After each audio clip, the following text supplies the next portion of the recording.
Okay, so hello বন্ধুরা, আবারও চলে আসলাম আপনাদের মাঝে নতুন একটি ব্লগ নিয়ে। আর আজকের ব্লগটা একদম আলাদা রকম হতে চলেছে গাইস। সো আই হোপ সবাই ভালোই আছেন। সো আজকের ব্লগটি হচ্ছে তপন দিঘি পার্ক নিয়ে। আমরা তপনে ঘুরতে আসলাম, তাই একটু ভাবলাম যে তপন দিঘি পার্কটা একটু রিভিউ করি। তো আজকে আসলাম এই ভাইটির সঙ্গে। তো আগে এসেছিলাম যখন তপন দিঘিতে জল ছিল, তো হচ্ছে এখন দিঘিটা পুরো পরিষ্কার করেছে। একদম পরিষ্কার করার পর হচ্ছে এখন পার্ক নির্মাণ করছে এখানে, মানে বড় সড়োই মনে করেন যে। সো এই যে তপন কলেজের পাশ দিয়ে হেঁটে যাচ্ছে, তো আমাদের সঙ্গে থাকুন, আমরা পুরোটা দেখাবো আপনাদেরকে যে কেমন কি হয়েছে ভিতরে, কতটা সুন্দর লাগছে দেখতে।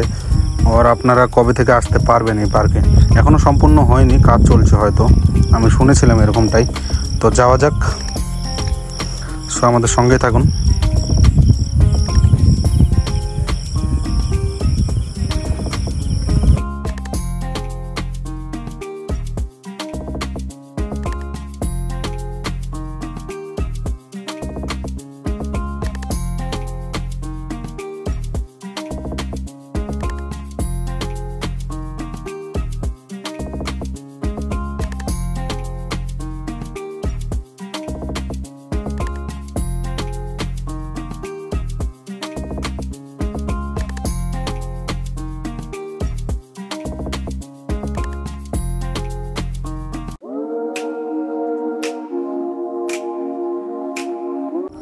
সো ফাইনালি অনেকটা পথ চলার পর ফাইনালি আমরা তপন দিঘির গেটে চলে আসছি, যেখানে পার্ক তৈরি হচ্ছে।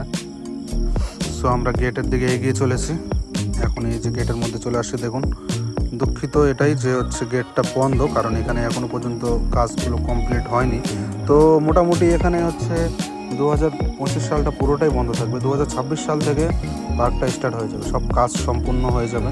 তোমরা আসতে চাইলে 26-এর পরেই আসো, এখন এসে ভিতরে ঢুকতে পারবে না, ফালতু সময় নষ্ট হবে গাইস।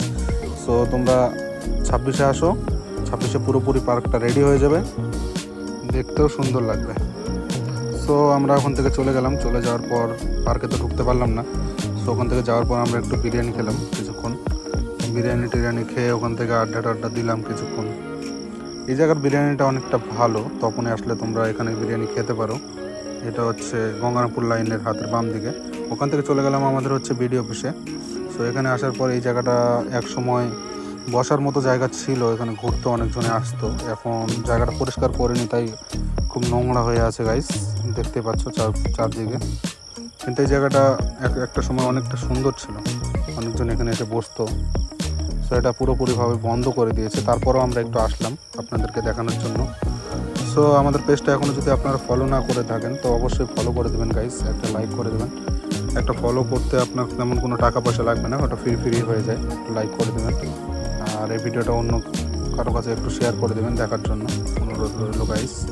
সো আমরা এদিকে ঘোরা কমপ্লিট, এখন আমরা যাব বাড়িতে। সো আমরা বেরিয়ে পড়েছি প্রায়, সো আমরা যাচ্ছি।